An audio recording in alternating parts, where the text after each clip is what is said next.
স্ত্রী রোজা আহমেদকে নিয়ে সদ্যই হানিমুন সেরে দেশে ফিরেছেন সঙ্গীতশিল্পী ও অভিনেতা তাহসান খান। হানিমুন থেকে এসেই নিজের কাজে মন দিয়েছেন তিনি।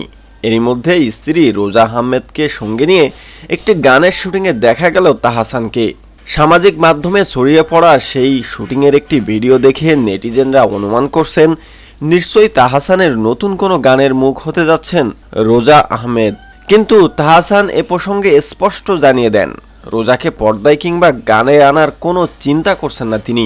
সম্প্রতি গণমাধ্যমের মুখোমুখি হন তাহসান, সেখানে তার কাজ প্রসঙ্গে নানা আলোচনা করেন সঙ্গীতশিল্পী।